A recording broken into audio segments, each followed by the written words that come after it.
이 시간에 하나님의 말씀은 열왕기상 18장 36절에서 40절입니다. 열왕기상 18장 36절부터 40절입니다. 저녁 소제 드릴 때에 이르러 선지자 엘리야가 나아가서 말하되 아브라함과 이삭과 이스라엘의 하나님 여호와여, 주께서 이스라엘 중에서 하나님이 되심과 내가 주의 종이 됨과 내가 주의 말씀대로 이 모든 일을 행하는 것을 오늘날 알게 하옵소서. 여호와여, 내게 응답하옵소서. 내게 응답하옵소서. 이 백성으로 주 여호와는 하나님이신 것과 주는 저희의 마음으로 돌이키게 하시는 것을 알게 하옵소서 하매, 이에 여호와의 불이 내려서 번제물과 나무와 돌과 흙을 태우고 또 도랑의 물을 핥은지라. 모든 백성이 보고 엎드려 말하되 여호와 그는 하나님이시로다. 여호와 그는 하나님이시로다 하니, 엘리야가 저희에게 이르되 바알의 선지자를 잡되 하나도 도망하지 못하게 하라 하매 곧 잡은지라. 엘리야가 저희를 기손 시내로 내려다가 거기서 죽이니라. 아멘. 오늘의 말씀의 제목은 하나님의 다스리심 또는 하나님의 심판에 대해서 이 본문을 통해서 하나님 말씀 증거하도록 하겠습니다. 우리가 이 주일 예배를 통해서 요새 엘리야에 대해서 하나님의 말씀을 살펴보고 있습니다. 열왕기상 18장, 그 전에 16장 마지막 절부터 시작했죠. 그리고 이제 열왕기 하, 총 한 2장까지 갈 것 같은데요. 열왕기상 오늘 18장입니다. 잠깐 지난 시간에 어떤 일이 있었는지, 이 앞에 어떤 일이 있었는지 생각해보면, 갈멜산은 이스라엘 남쪽이 아니라 북쪽에 있는 산입니다. 북서쪽에 있는 산인데 거기서 큰 대결이 있었습니다. 하나님의 선지자 엘리야 한 명과 그리고 바알을 섬기는 선지자 450명의 대결이 있었습니다. 양편에 각각 소 한 마리씩 잡아서 제단에 올려놓고 이제 각각의 신에게 기도하면 어느 신이 응답할 것인가. 그래서 불로 응답하는, 그래서 그 제물을 불사르는 그 신이 그가 하나님이니라 이렇게 말씀했습니다. 그래서 먼저 바알 선지자들이 하루 종일 바알이 불을 내리기를 소망하면서 난리 야단법석을 폈습니다. 그러나 아무 효과가 없었습니다. 그리고 이제 하나님의 선지자 엘리야 차례가 되었을 때 엘리야가 이렇게 기도했죠. 아까 우리가 읽은 36절입니다.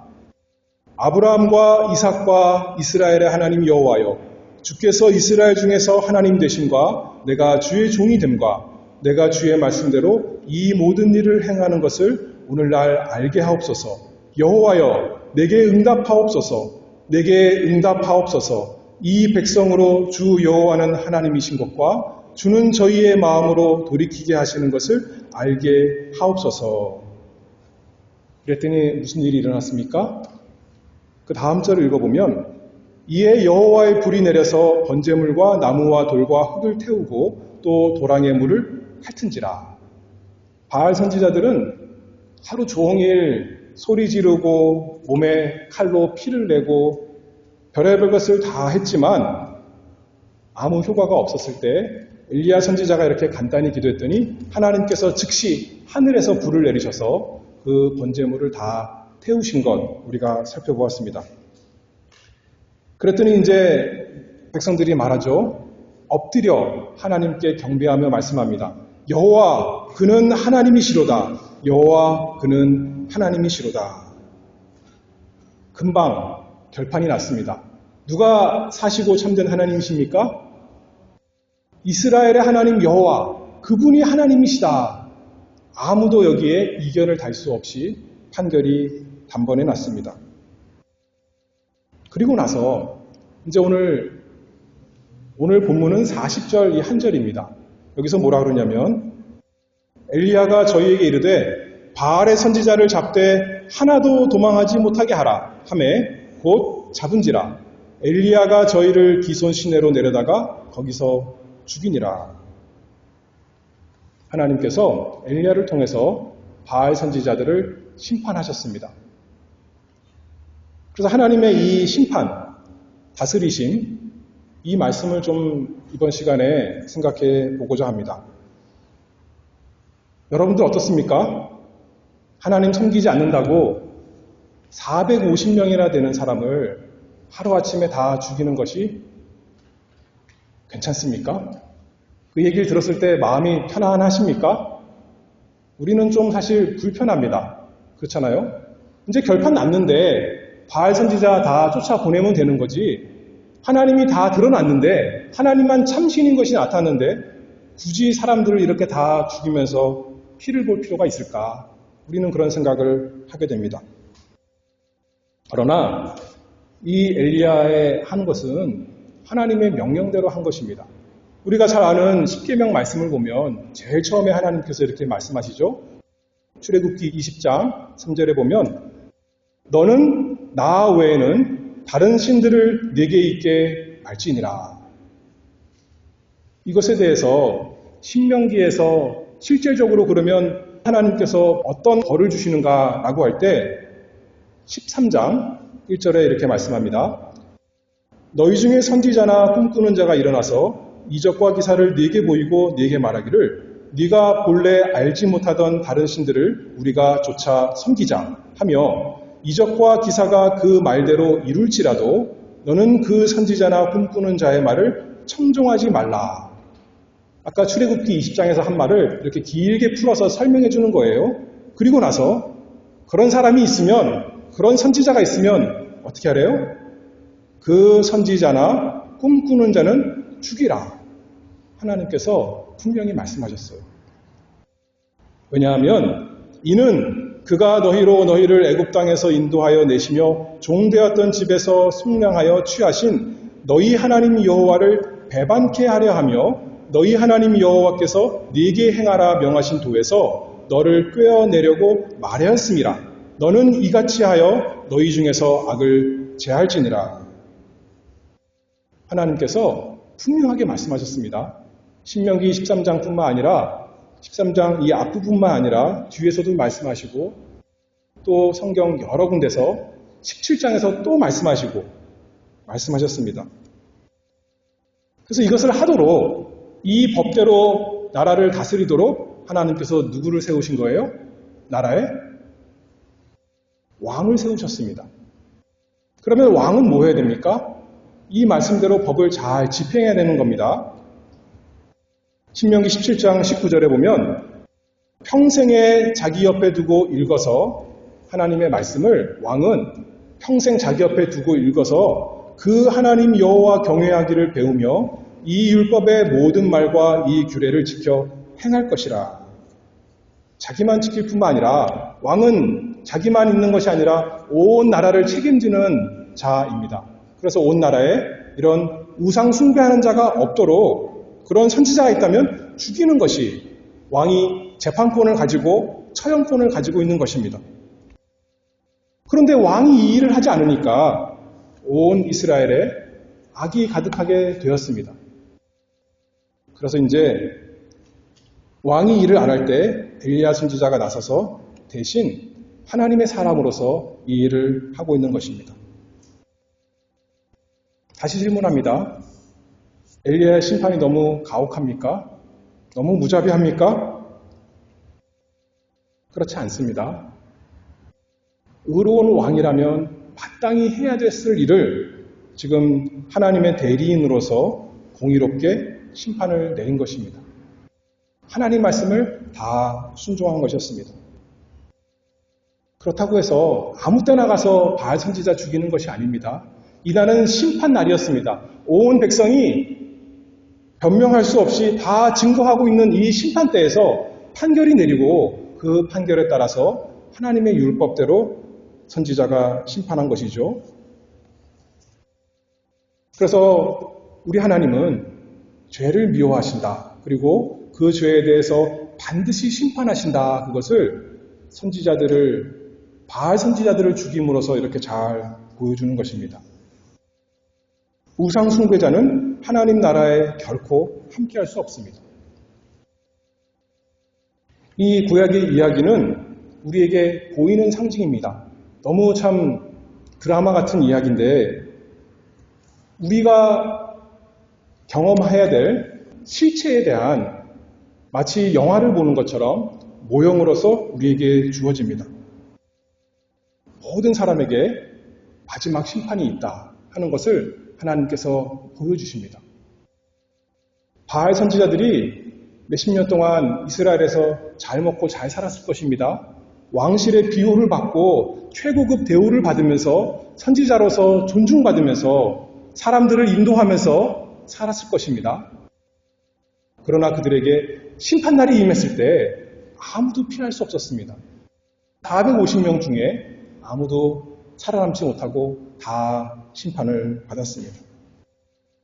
마찬가지로 우리에게 심판날이 있다는 것을 분명히 잘 보여줍니다. 단순히 육신적인 죽음만이 아니라 살아계시고 참되신 하나님, 그분을 섬기지 않는다면, 다른 것을 섬긴다면 마지막 날에 그냥 육신적인 목숨 죽는 것이 아니라 영원한 심판에 들어갈 것이다. 하나님께서 우리에게 이렇게 드라마틱하게 보여줍니다. 성경의 맨 마지막 요한계시록에서도 심판의 메시지가 많이 나옵니다. 21장 8절에 보면 그러나 두려워하는 자들과 믿지 아니하는 자들과 흉악한 자들과 살인자들과 행음자들과 술객들과 우상 숭배자들과 모든 거짓말하는 자들은 불과 유황으로 타는 못에 참여하리니 이것이 둘째 사망이라. 만약에 바알 선지자들이 한꺼번에 다 이렇게 무자비하게 죽은 것에 대해서 불편하다면 혹시 우리가 죄와 불신앙에 대해서 큰 문제로 생각하지 않는 것은 아닌가? 우리 스스로 돌이켜보기를 바랍니다. 우리 인생 살면서 먹는 문제, 어디에서 무슨 맛있는 것이 있는가? 이것은 너무나 크고 또 어디에 재미있는 것이 있는가?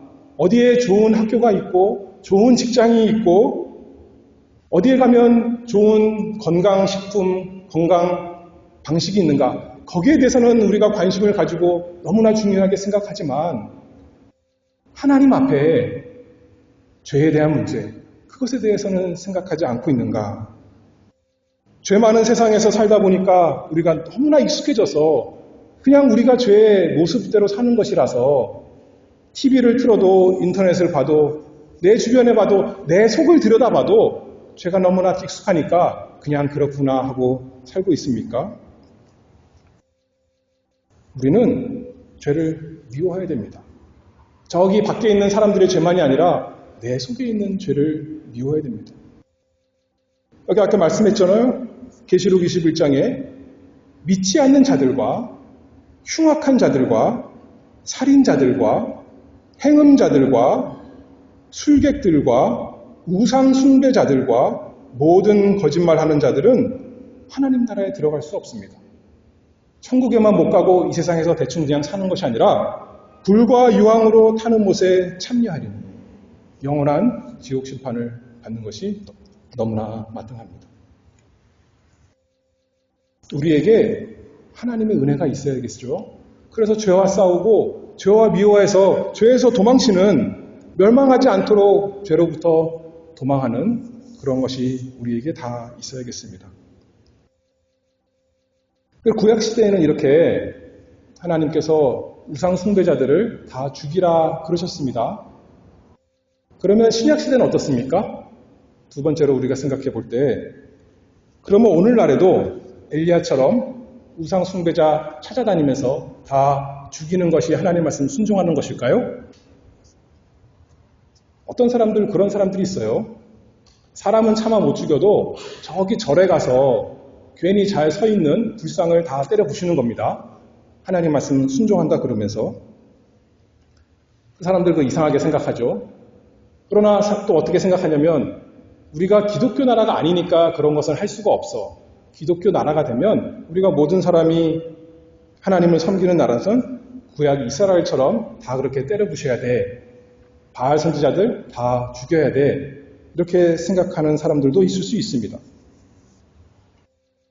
그런 것이 언제 역사적으로 있었냐면 옛날 십자군 전쟁이 그런 거 아니었겠습니까?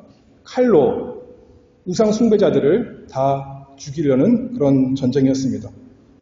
또 어떤 것이 있었냐면 옛날에는 종교 재판을 해서 하나님 믿지 않는 사람들을 잡아다가 불에 태우는 일도 있었습니다. 참 기독교 역사에 끔찍하고 추악한 그런 과거입니다. 그러나 구약의 이런 율법은 신약시대에 지금만이 아니라 1000년 전에도 그리고 1500년 전에도 예수님 오신 이후로는 우리에게 적용되지 않습니다. 구약시대에 보여준 모든 것은 영적인 교훈을 주시기 위해서 우리에게 주신 것이지 그대로 하라는 말씀이 아니죠. 그렇죠? 옛날 가나안 땅에 있던 이스라엘 나라에게 제한적으로 주신 율법이지 신약시대에 교회, 우리에게 주신 하나님의 말씀이 아닙니다. 그럼에도 불구하고 그 기본 원리는 여전히 우리도 유효합니다. 신약시대에도 동일합니다. 그 원리가 뭐냐면 하나님은 죄를 미워하시고 죄를 반드시 심판하신다. 그것을 우리가 간과해서는 안 됩니다. 지금은 구약처럼 바알 선지자 죽이지 않는다고, 우상 숭배자 처벌하지 않는다고, 행음자, 살인하는 자, 거짓말하는 자, 술객들, 믿지 않는 자 죽이지 않는다고 그것이 죄가 아닌 것이 아니라는 거죠. 우리의 싸움은 여전히 있습니다. 우리의 싸움은 육체적인 것이 아니라 영적인 것이다. 성경에서 분명히 말씀합니다. 고린도후서 10장 4절에 보면 우리의 싸우는 병기는 육체에 속한 것이 아니요 오직 하나님 앞에서 견고한 진을 파하는 강력이라. 십자군 때처럼 칼을 들고 불신자들과 싸우는 그런 싸움이 아닙니다. 우리는 하나님께서 우리에게 주신 영적인 무기를 가지고 하나님의 말씀을 가지고 싸우는 자들입니다. 하나님의 율법의 말씀과 복음의 말씀을 먼저 우리 자신에게 적용하는 우리가 다 되기를 바랍니다. 우리 속에 여전히 죄악이 남아있습니다. 우리 속에 세상 사랑하는 것이 너무나 크게 남아있고 하나님보다 다른 것 쫓아가는, 다른 것 우상 만들어 놓고 그것이 하나님인 줄 알고 그것이 나를 복되게 할 줄 알고 쫓아가는 것이 여전히 남아있지 않습니까? 하나님께서 우리에게 주신 심판의 무기, 율법의 말씀으로 우리의 영혼에 전파하는, 전도하는 우리가 다 되기를 바랍니다.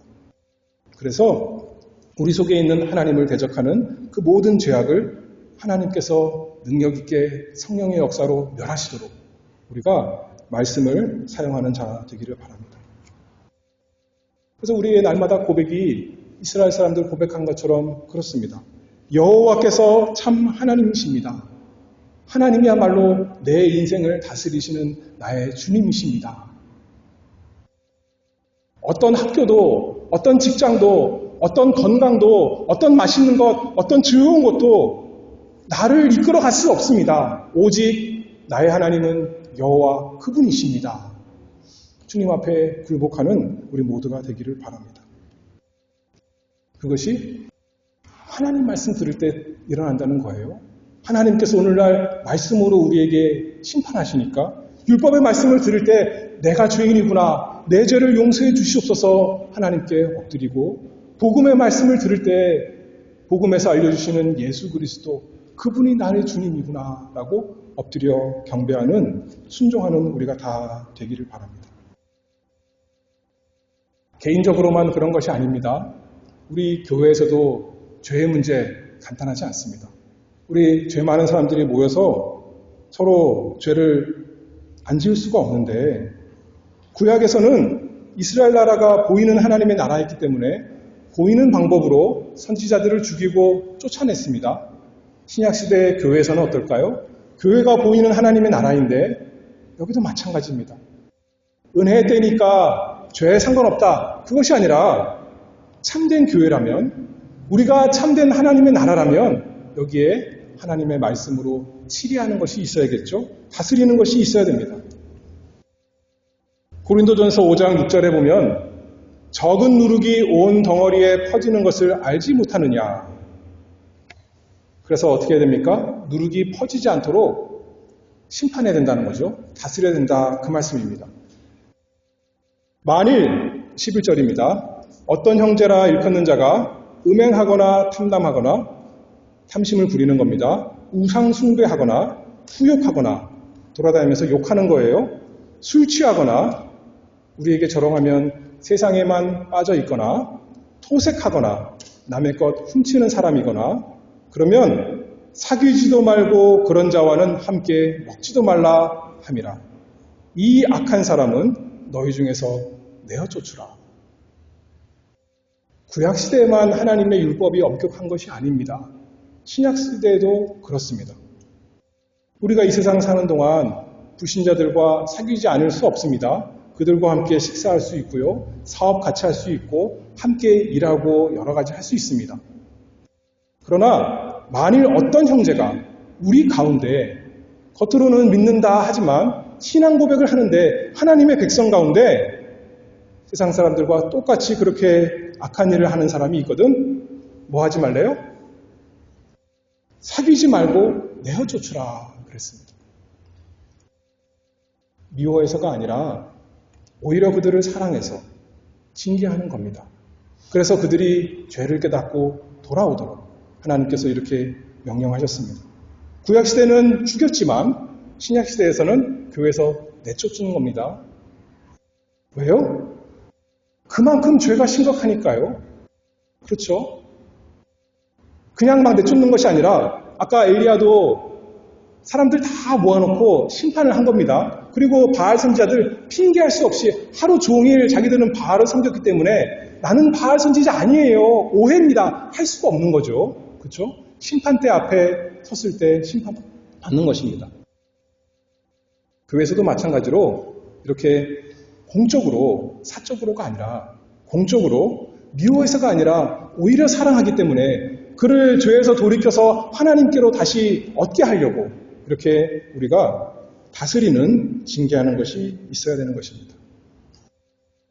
왜냐하면 하나님은 죄를 미워하시기 때문에 왜냐하면 하나님은 죄를 심판하시는 거룩하신 하나님이기 때문에 구약시대나 신약시대나 마찬가지입니다. 죄의 문제가 그렇게 심각한데 신약시대라고 결코 가벼워진 것이 아닌데 우리는 이 죄의 문제, 나의 죄의 문제를 어떻게 해결했습니까? 어떻게 우리가 거룩한 하나님의 백성이 되어서 하나님 나라에 들어가서 하나님과 함께 즐겁게 교제하면서 복받을 수가 있습니까? 하나님께서 우리에게 자비를 베푸시지 않는다면 우리도 바알 선지자랑 크게 다르지 않습니다. 우리도 세상 살아가는 것 많이 있고요.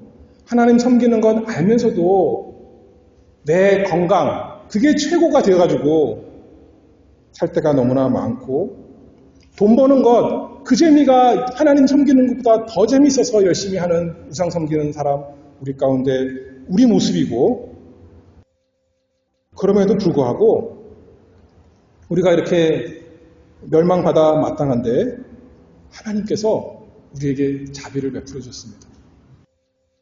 어떻게 자비를 베풀어 주셨냐면 골로새서 1장 13절, 14절 말씀을 보면 그가 하나님이시죠. 우리를 흑암의 권세에서 건져내사 그의 사랑의 아들의 나라로 옮기셨으니 흑암 속에서 죄 가운데 우상 숭배하던 가운데 있던 우리를 건져내서 하나님께서 사랑하시는 아들 예수 그리스도의 나라로 옮기셨다 그랬습니다. 근데 그 방법이 뭐냐면 그 아들 안에서 우리가 구속, 곧 죄사함을 얻었도다. 우리가 죄가 없어서 하나님 백성이라는 것이 절대 아닙니다. 우리가 바알 선지자보다 나아서 우리는 하나님 나라에서 이렇게 평안하게 있는 것이 아닙니다.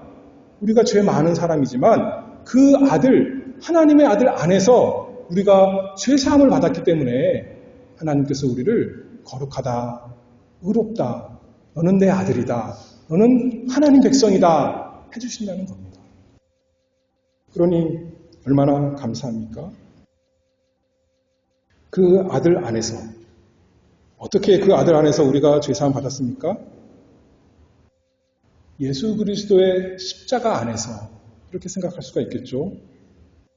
그리스도의 십자가에서 하나님께서 우리의 죄를 다스리셨기 때문에 우리에게 구원이 있고 우리에게 의로움이 있는 것입니다. 다시 한번 바알 선지자들의 제단 그리고 엘리야 선지자의 제단 생각해 보겠습니다. 어디에 불이 떨어졌죠? 엘리야 선지자의 제물에만 불이 떨어져서 제물을 사는 겁니다. 다시 말해서 바알 선지자의 제단에는 불이 안 내려왔어요. 제물이 불타지 않았습니다. 그렇죠? 마치 창세기 4장에 보면 가인이 하나님께 예배드리고 또 아벨이 하나님께 예배드리는데 하나님께서 아벨의 제사는 받으셨어요. 기뻐하셨습니다. 근데 가인과 가인의 제물은 받지 않으셨습니다. 하나님께서 엘리야의 제사를 받으신 거예요. 바알 선지자들의 제사를 받은 것이 아니라. 그렇죠? 왜냐하면 바알 선지자는 죄가 많고 엘리야 선지자는 죄가 없어서 그렇다는 거예요? 그게 아니라는 거예요. 바알 선지자들은 자신들의 방법으로 자신들의 그 기도와 응답이 될 것을 바랬습니다. 자신들이 옳게 인정받을 것을 바라면서 하루 종일 자기 방법대로 한 겁니다. 바알에게.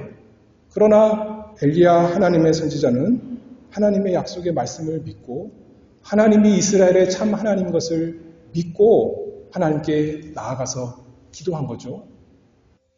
긴 기도, 많은 노력, 피를 흘리고 소리 다 목이 쉬도록 외치고 그 노력 때문이 아니라 여호와 하나님께 하나님의 방법을 가지고 나아갔더니 하나님께서 그 기도에 응답하셔서 제물에 불을 내려서 다 그것을 태우신 거죠. 하나님께서 기뻐 받으신 것입니다.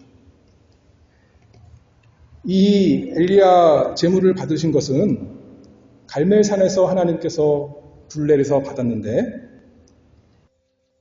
그로부터 약 900년 후에 있을 갈보리산에서 하나님께 바쳐진 하나님의 아들의 그 제물, 제사, 그것을 미리 보여주는 생생한 것으로 보여주는 것이다 우리가 생각할 수가 있습니다. 우리가 죄가 없어서 하나님께서 우리를 받으시고 너는 옳은 사람이야, 너는 의로운 사람이야 하는 것이 아니라는 겁니다.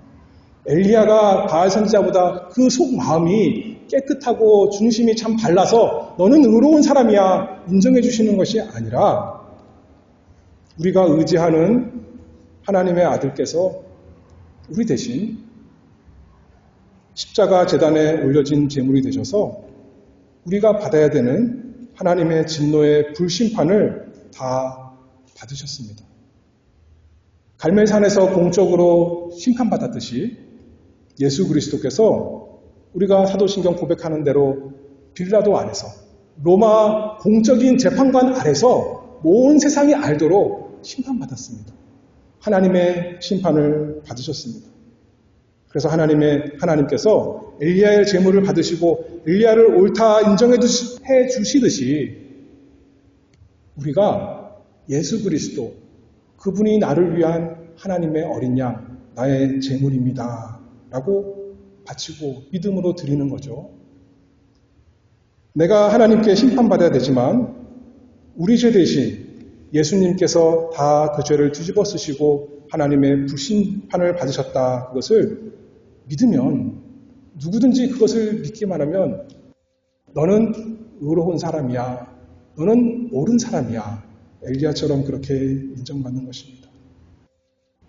이것을 우리가 다 믿습니까? 믿기를 바랍니다. 바알 선지자들의 제물에는 불이 내려지지 않았어요.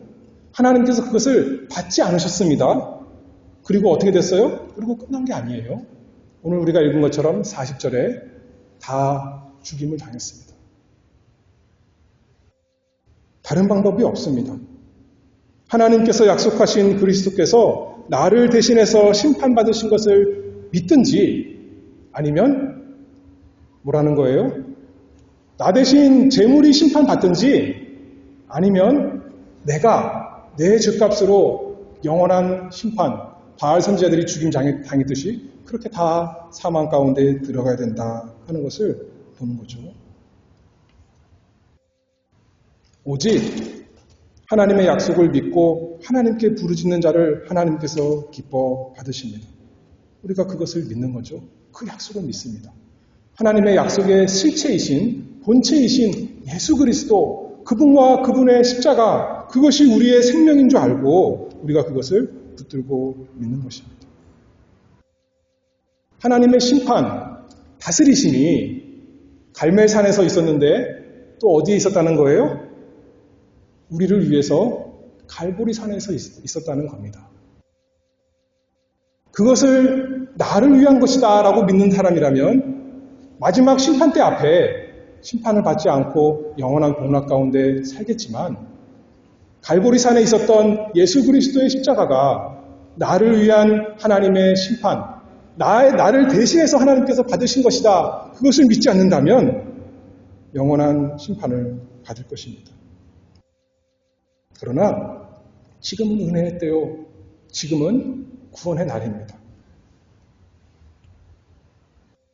엘리야가 이렇게 기도하지 않습니까?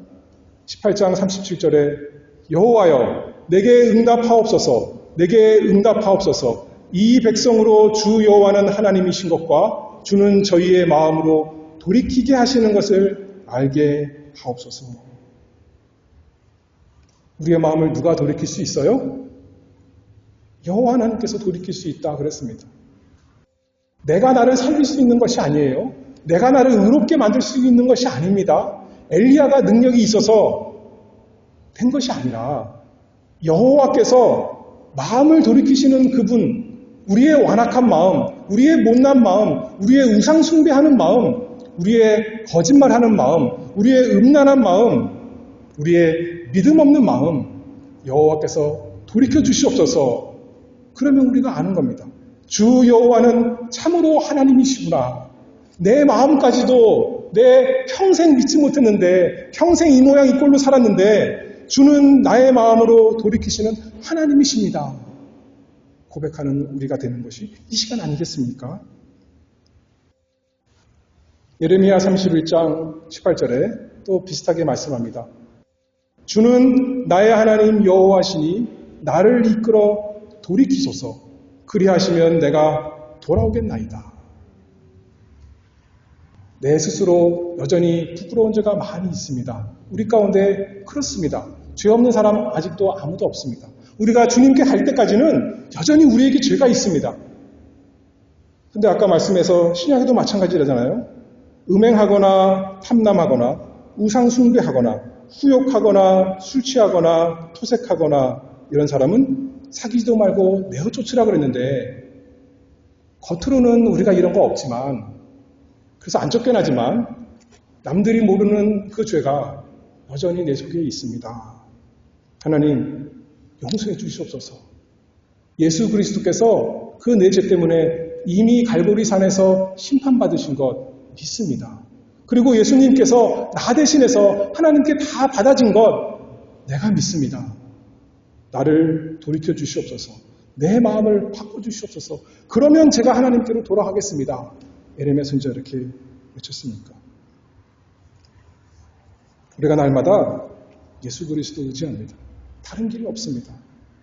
다른 방법으로 바알 선지자들처럼 하루 종일 외치고 피를 내고 별의별 거 다 해도 소용이 없습니다.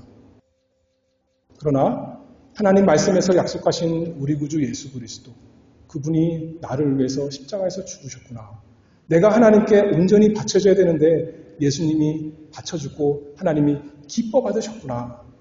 그분이 나의 구주다 라고 날마다 찬송하며 걸어가는 우리 모두가 되기를 바랍니다. 기도하겠습니다. 거룩하신 아버지 하나님, 하나님의 은혜를 감사하며 찬송합니다. 하나님 아버지, 저희 스스로는 저희를 구원할 수가 없고 구원의 방법을 낼 수가 없지만 하나님께서 신실하신 말씀으로 변함없이 반드시 이루시는 그 놀라운 능력의 말씀으로 약속하셨사오니 그 약속에서 제시하시는 예수 그리스도만 우리가 간절히 붙듭니다. 하나님 아버지 말씀으로 저희를 다스려 주시옵소서. 말씀 앞에 우리가 굴복하게 하시고 죄를 회개하고 날마다 하나님을 따라가고 예수 그리스도를 찬양하며 붙드는 자 될 수 있도록 저에게 은혜 주시기를 간절히 바라옵나이다. 하나님께서 약속하셨사오니 저리 가운데 함께 계신다고 했사오니 심판으로가 아니라 구원의 은혜로 저에게 함께 해주시기를 간절히 바라오며 예수 그리스도의 이름으로 기도하옵나이다. 아멘.